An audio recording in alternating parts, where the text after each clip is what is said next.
Welcome back to Figure Depot. Today we're taking a look at the McFarlane Azrael Suit of Sorrows figure from the Gold Label collection.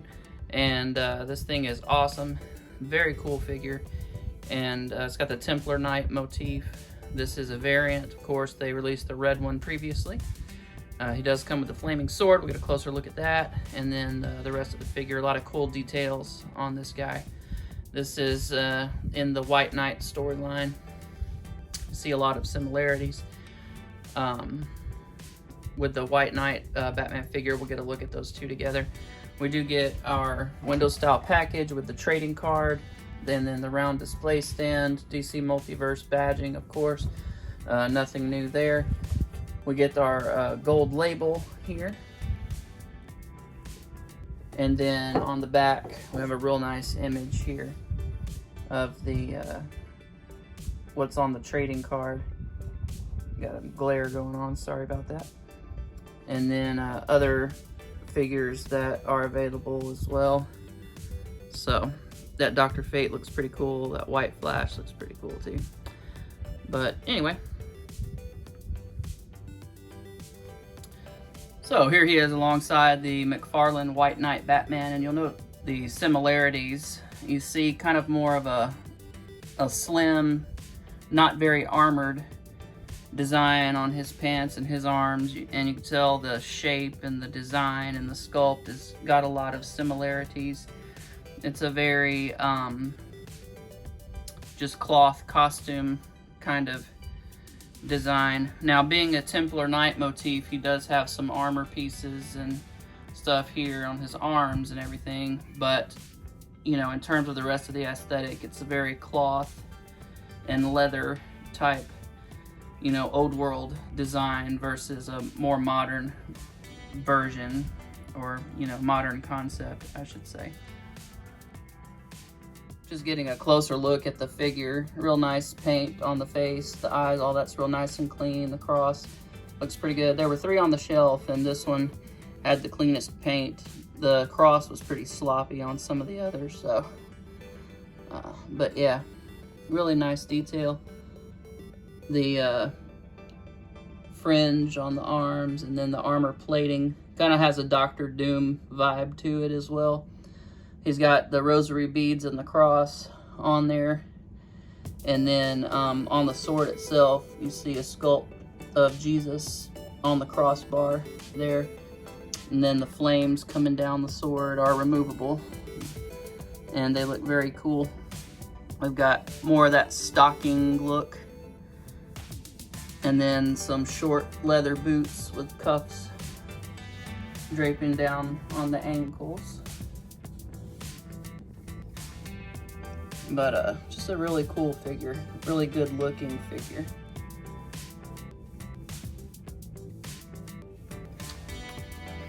Here he is with the Arkham Knight Batman from McFarlane as well.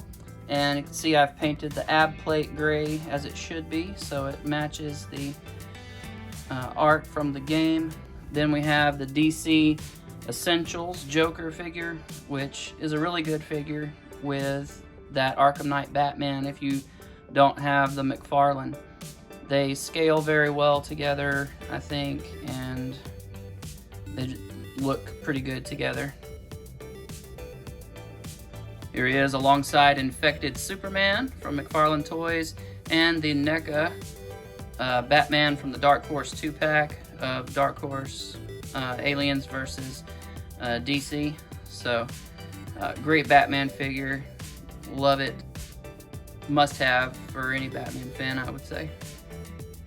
In terms of articulation, the head will go up because the neck is on a ball peg down here, and then the face actually is as well.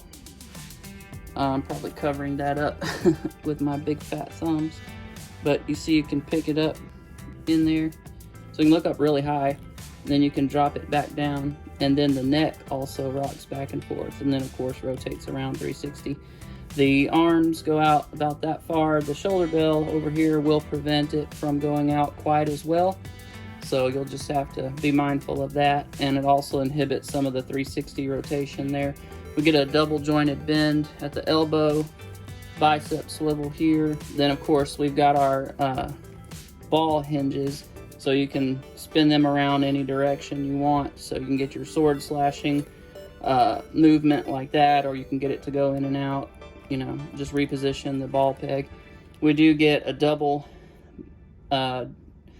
diaphragm joint system here, so we can move this guy all around, ball peg, and then we got one going down into the lower abdomen, so you can get him hunched over or lean back pretty nicely. And of course these rotate 360 as well. So then for the legs, my boy can split, my boy can kick, and back an insane amount. And then we have our double jointed, get all this tassels out of the way, double jointed knee bend really far there. And then we also have ball pegs at the ankles, so same story as the wrists. You can get it positioned around however you want.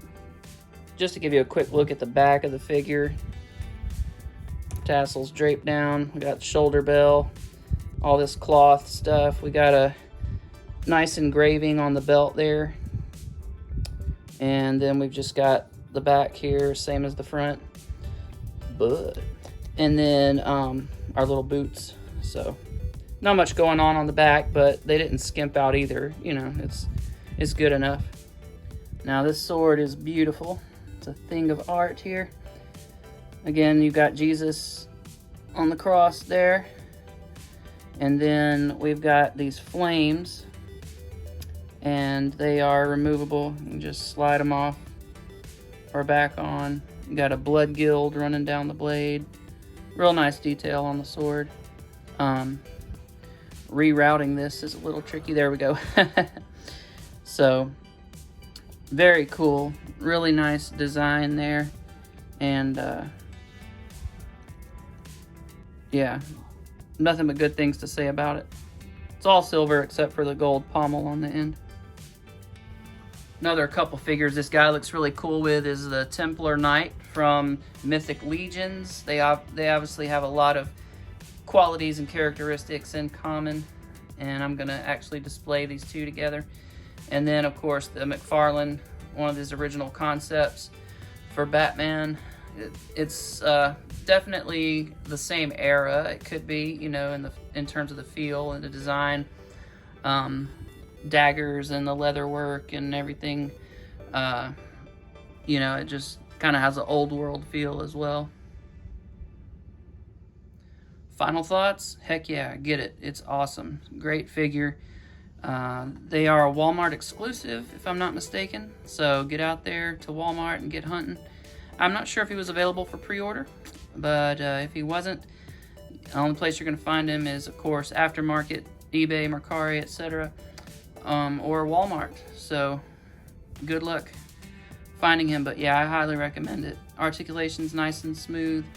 Great figure. I really wish McFarlane would get away from these ball pegs and on the ankles and get back to a joint like you see on NECA figures or Marvel Legends, where you have just a traditional ankle rocker where it stabs down into the foot and rocks back and forth. And then, or yeah, like here's an example on Batman here from NECA.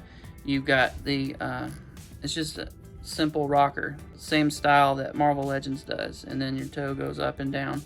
It's so much more stable and so much more easy to articulate. These can be very frustrating, especially like the Batman from the animated series. Like, he just falls over all the time. And yeah, but this guy, he's a little difficult to stand upright, but you can do it. And I know they include their display stands, but you know, I don't want to have to rely on a display stand to pose my figures.